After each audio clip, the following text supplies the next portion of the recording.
Hey, what's up you guys, it's Connor, and today I'm going to be doing a book review for Chronicle of a Death Foretold by Gabriel García Márquez. If you guys don't know, Gabriel García Márquez is a very famous Colombian author. His most famous work is probably 100 Years of Solitude, but I have not read that one yet. This is actually my first book by him, so I don't know how all of his other books compare, but I can tell you that I freaking love this one. This one follows this narrator who is unnamed, and he is going and interviewing everyone that's in his town after the murder of one of his friends. Chronicle of a Death Foretold. At the beginning of the novel, you're told that Santiago Nassar is murdered, and then it jumps time periods back and forth, back and forth, back and forth, as it tells you the roles that everyone in the town played in the murder of Santiago. It's one of those character studies that follows all of these different characters in this small town. The town is almost like its own character, and it just goes through everything that happens during that day and how Santiago was basically the only person that didn't know that he was about to be murdered. Also, the narrator is kind of an unreliable narrator because he is friends with the victim of this murder as well as friends with the murderers. The way that he tells the story is you get what other people are saying, but he filters it through his own thoughts. He kind of taints all of this different evidence.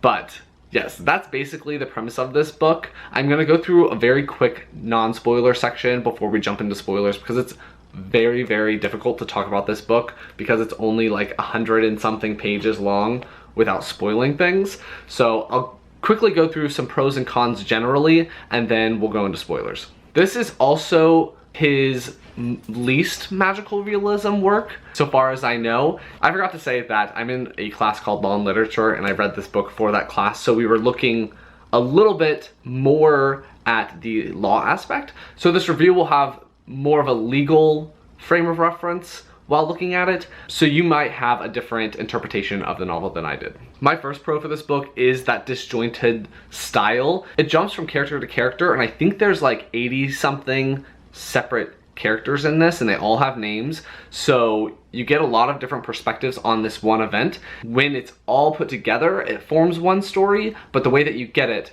is very piece by piece, and you don't get them in order. So sometimes you jump back in time, sometimes you go forward in time. It just depends on when he talked to each person and what he talked to them about. Getting the story in those different pieces was very similar to how interviewing witnesses for a case would be. All of these different people have different views on what's happening and have different opinions on each and every other character that's also involved.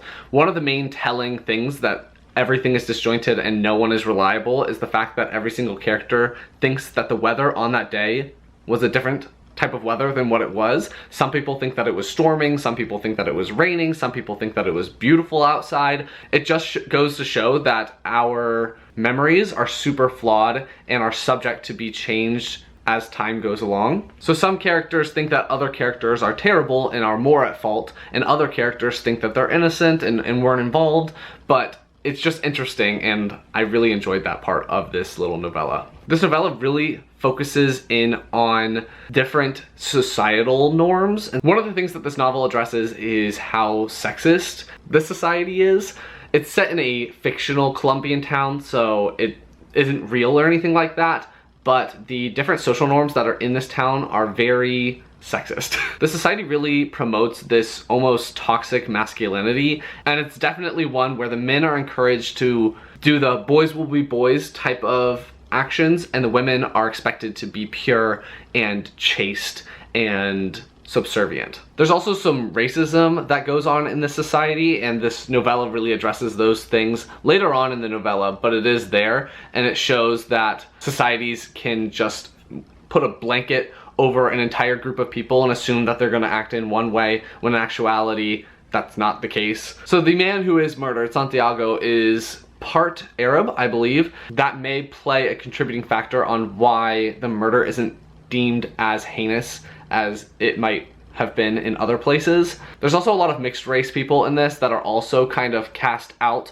or are viewed as beneath the other ones. So I think that those elements were really interesting. I'll go into more of that in the spoiler section. And legally wise, I also really liked the comments on the inaccessibility of the legal system and understanding it. So the main character, the narrator, I guess, is going through and trying to find these different documents to piece together what actually happened on this day because he was sleeping for most of it. So he has to really trudge through all of these different files and everything like that to find anything on this case. And even then, there's not all that much stuff there. So it just shows that if someone's actually trying to find out things for themselves, the legal system is kind of hard to access, and so it makes it difficult for the regular person to figure out what's going on. In the US at least, you're also expected to know the laws even if you've never learned them because you have access to them technically, but the easiest way to access these things are these different systems where you have to pay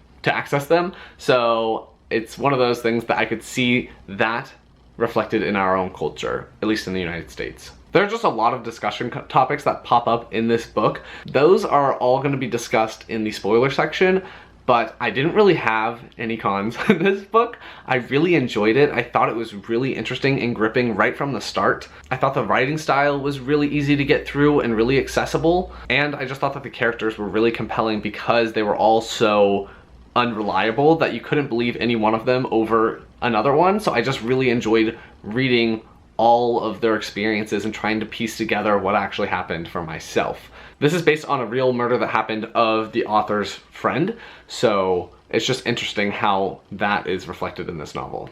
Like, the siblings of the narrator are named names that the author's siblings are named in real life and all of that stuff, but I don't know exactly how accurate it is, although the author says that it's very accurate. As I said, I didn't really have any cons, so I ended up giving this little novella 5 stars. I really enjoyed it. I think that I enjoyed it so much because I had discussions in my class about it, and we got into little groups and we were able to go through these different topics and everything like that that I said in the prose, and we were really able to flesh those out because everyone had read them and we could just talk about it and everything like that.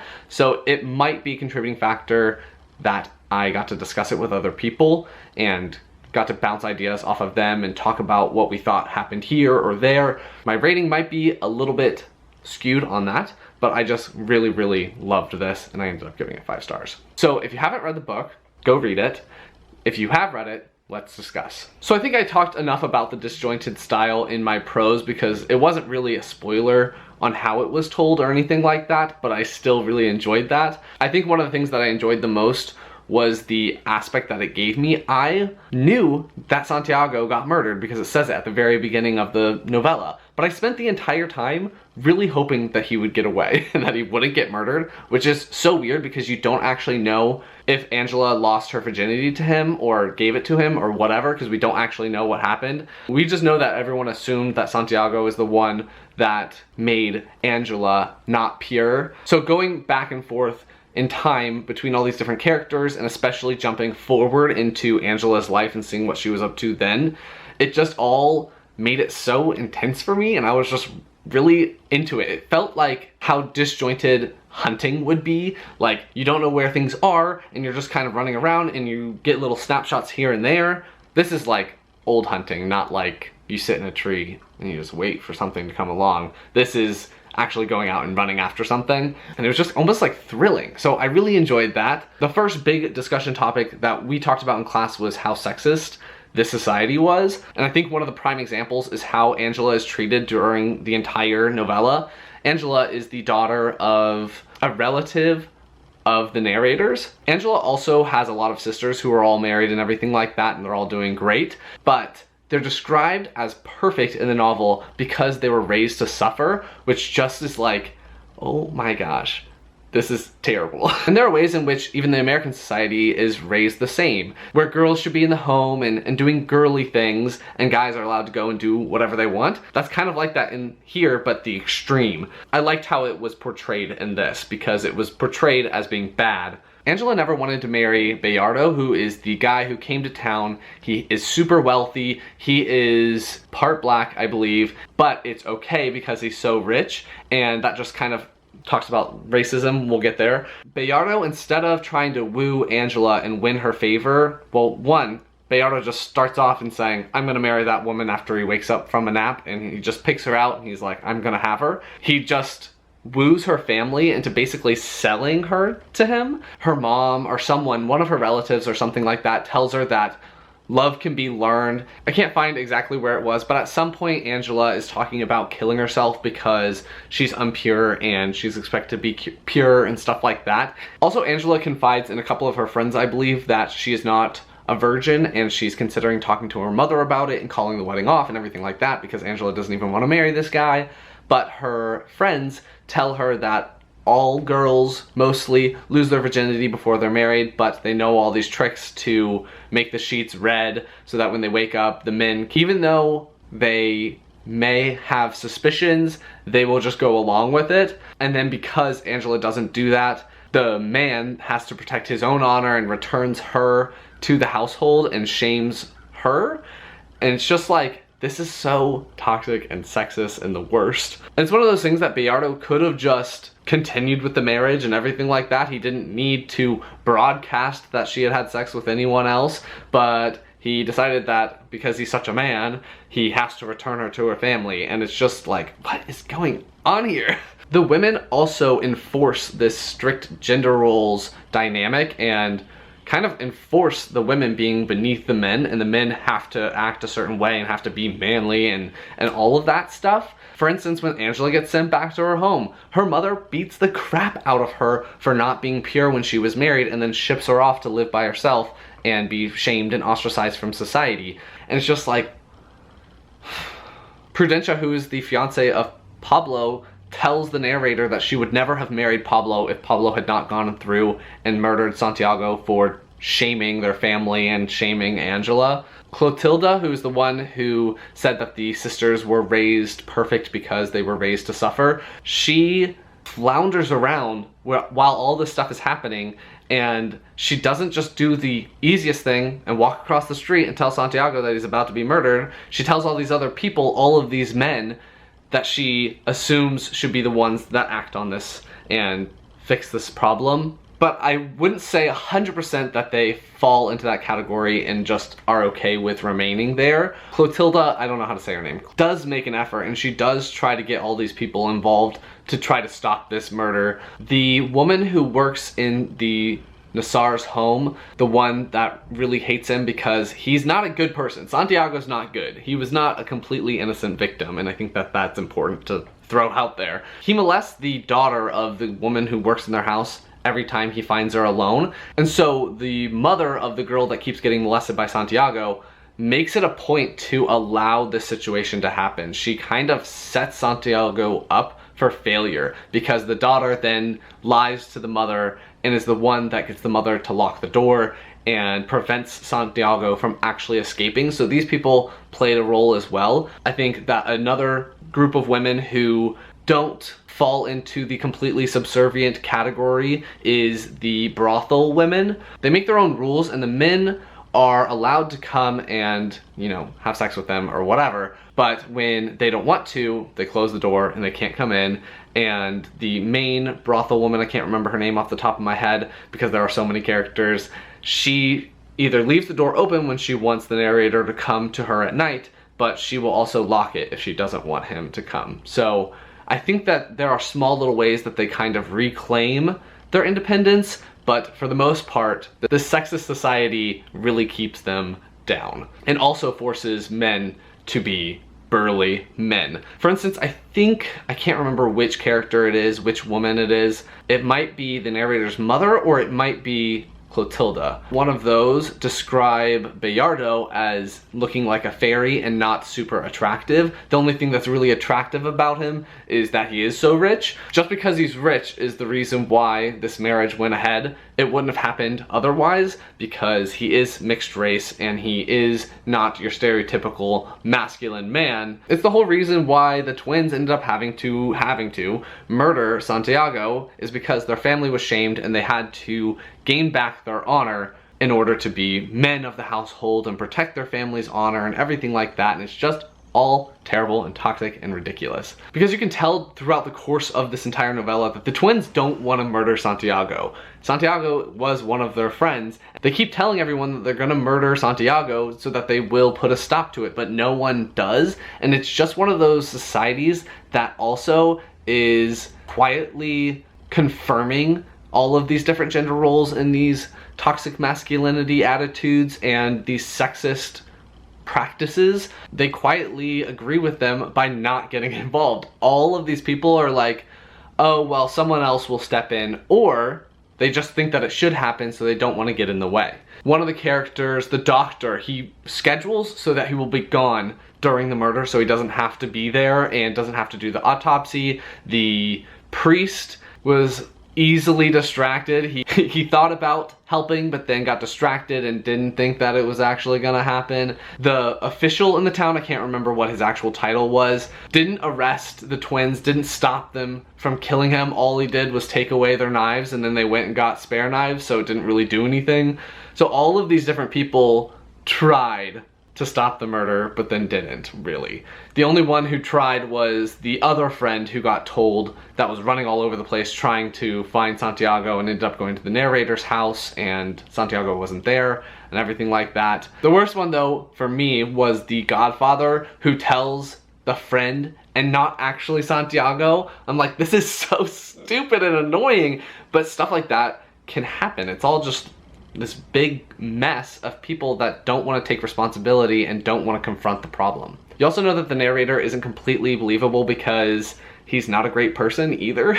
He gets engaged the night before Santiago is murdered, and then he spends that night at a brothel having sex with women. So yeah. Now let's talk about some of the race dynamics that are happening in this book. First up, there's this Arab population that's in this town, and Santiago is Arab. So that could play a role in why the twins did not end up getting punished, even though they knew that they were doing something wrong and something that they didn't want to do. You can tell that they were shamed because they left and never came back to the town. Pedro ended up going back into the forces and dying, and Pablo ended up marrying but staying away. The Arabs of this book are the ones who were chasing the twins to the church, and the people of the town then went to the Arabs and tried to make sure that nothing was going to happen because the twins murdered one of the Arabs because Santiago was Arab. So there was some racial tensions that were going on in this book, which is something that I wasn't really expecting when I started it. I also thought that it was interesting that people were deemed lower in society, but they ended up having more freedom to do whatever they wanted. The standard was lower than the standard for other people, which was insulting and interesting to read about. The women who were in the brothel were able to have sex with whoever they wanted, and they weren't ostracized from society like Angela was when it came to like that she had had sex before marriage. So this weird standard shift based off of race was interesting to read about. It definitely portrays those different standards as being wrong, but they are there, and I liked how they were handled. I don't think it went as in depth, but it was very interesting to read about and called attention to those things. A couple of other random things that aren't gonna flow together very well, but I want to talk about them.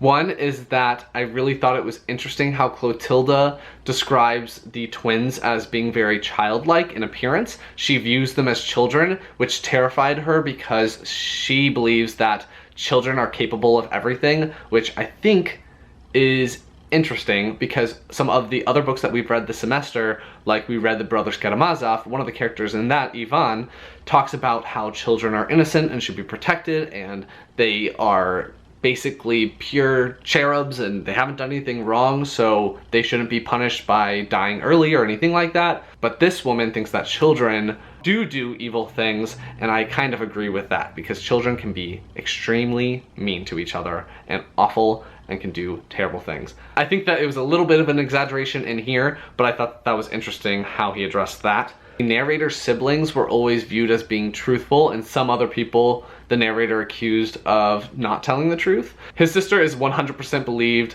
to have not known about the murder, but everyone else did.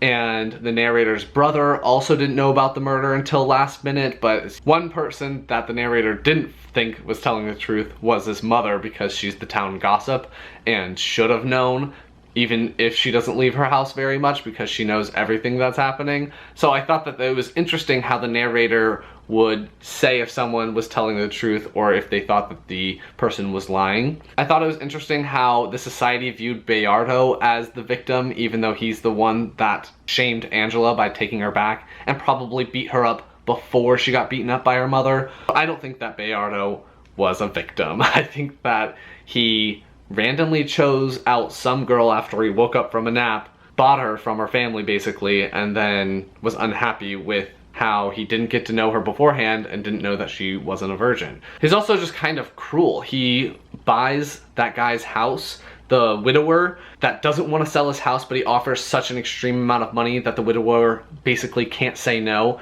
and then dies of a broken heart basically later on. So I don't think any of these people are completely good or bad, and I think that at some points in the novel, people were thinking that Bayardo was a victim, and I don't agree. I keep saying novel and novella. This is a novella, so every time I say novel, just pretend I said novella. I thought it was sad that Cristo was the only one who was running around trying to save Santiago and find him and warn him, and he just kept making the wrong choices and going to the wrong places. I thought that Santiago was just ridiculous and stupid. This is another masculinity thing, that when he was at his fiance's house and he finds out that the twins are trying to murder him, the father of his fiance offers for him to stay in the house. It might be because they describe his daughter, the fiance of Santiago, as older, so this might be her last chance to get married, and I think that the parents are okay with lowering their standards for who their daughter marries as long as she gets married, kind of thing.